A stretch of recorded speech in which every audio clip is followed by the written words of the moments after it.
you know, to show performance and all that. So obviously I always look back and wish I could have done this or that. With that being said, she's also one of those really scrappy fighters, and she can kind of make a fight look messy, you know? She can, you know, she'll bang with you, she'll be in the clinch with you, she'll go for takedowns, she has her wrestling background, she has, you know, it's not like all of her wins are like by the same thing. She's kind of all over the place, she's kind of everywhere. So one of the positive things is that we were able to take, her game away and not let her really get off on that. But yes, I wanted to do more. If I can be controlling the clinch, I better be being, you know, kind of more damaging with it. So we'll just have to keep going to the drawing board. Yes, it feels good to win, but I always want more. I mean, the first fight was kind of a weird one too. I mean, is it like, can you just write this off as, hey, sometimes styles are just going to make for weird fights, or do you kind of, or will you be more critical of yourself in that? I just feel like I could have done a lot from every situation in this fight. I've learned a lot since our first fight. Our first fight was kind of, you know, a little bit more of just like back and forth, and this fight, yeah, I was able to kind of just control the pace of the fight, but I should have done it in any way I wanted to. I felt comfortable enough to do it anywhere, and I should have done better at that. I think at the time of your fight, the beverages were probably flowing pretty well in the crowd, and I think they were ready to see Conor McGregor fight for sure, but there were some boos going on. I mean, can you hear that? Does it affect you, like, as you're fighting? I mean, you've had so many great highlights as well, but when you hear that, do you think about it? I've heard boos. I didn't hear it much tonight, but I did hear a couple, but it doesn't... Usually the people booing are the ones that actually do this for jobs, so it really doesn't bother me, you know? I don't understand everything that everybody does in their job, so I'm not going to criticize it. And it really doesn't bother me. It really doesn't. They don't have to boo me. Trust me, at the end of the day, I know that I want to go back and be like, you know what? I could have done this better. I could have done that better. I could have done more. I don't need, I already know what I want to do, and I don't do this job for anybody. I do it for myself, and I try to make the people around me proud of me, and I want to do things like that. I want to make them proud, and I love that I have fans, and I always want to give them the best show I can, but sometimes I fall short of that, and it just keeps me driven to want to move forward and keep getting better. Last thing for me, you said, listen, you want to get back to the title shot. Do you see a path there? I mean, have you mapped out how the division lies, and can you get it done this year? And are there certain names to get you there? Do you have a journey in mind of how you could get there? When I say I want a title shot, as whatever path it is to get there, you know, I mean, that's the goal.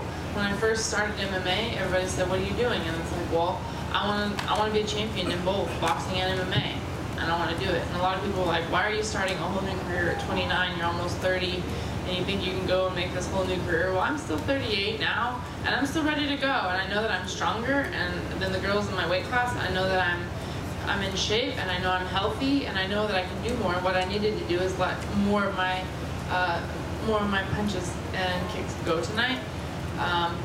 With that being said, though, I'm walking away with not taking any damage and still being able to control a fight. So there's some things you can take away that's positive, and some things that I can take away and criticize myself on, and I do both. I like constructive criticism. I like to do better and take what things worked and try and do more to capitalize next time.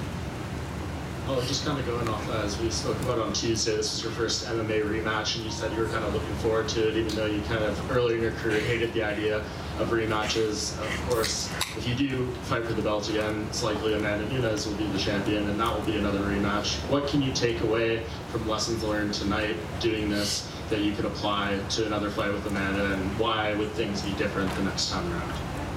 I mean, I think that there's a few things I can take away in the fact that, you know, just tonight we were able to take away Raquel's game plan. She wasn't really able to get off doing anything that she wanted to do. So there's something to say for that. But I know that it would be a totally different fight with Amanda, and I would definitely need to perform better than what I did tonight in order to get that victory. And so that's what I want to do. Hey, Holly, down here.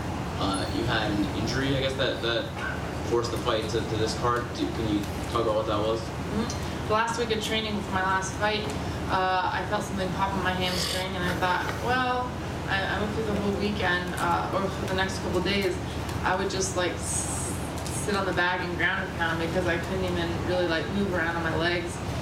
and I just wanted to see how it felt before I said anything. Because there's every fight camp, you have little bumps and bruises by the time you actually get to the fight. You spend weeks going in and beating yourself up. So there's always a little bump or bruise here, and I've only had to pull out of one other fight for a herniated disc, which ironically was for Raquel Pennington.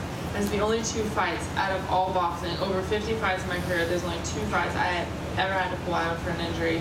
And I don't ever pull out right away until I know for sure there's something wrong. And we just called and I said, I don't know what it is, there's something wrong with my hamstring, but I just can't fight on it. So they flew me out, they wanted to get an MRI on it and see what was really wrong. And I had torn 30% of the ligament that holds my hamstring. And there's just no way I was going to be able to be explosive off of it, kick off of it. I mean, I couldn't even bend over to pick something up off the floor, you know, anything, any kind of motion like that. There's just no way I could have fought on it. And it was one of those things like, well, can I fight through it? And pretty much across the board, every doctor I talked to was like, like, I would say most likely you're going to just tear the whole thing if you go try to fight on it like that. And then I'm out for how long, you know? So they said if you let it heal, so that's what I did. I let it heal, and I went back and they checked it and made sure that it was 100%.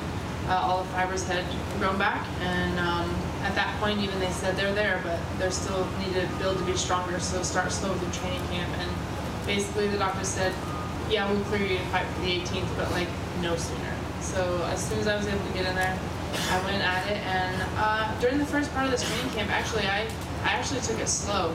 There's a lot of certain kicks I didn't throw. I started just boxing for a while to take it easy on my hamstring, and as the fight camp went, I ramped it up, and by the end of the camp, I didn't feel anything in it. I was very confident in my hamstring, and it's doing great.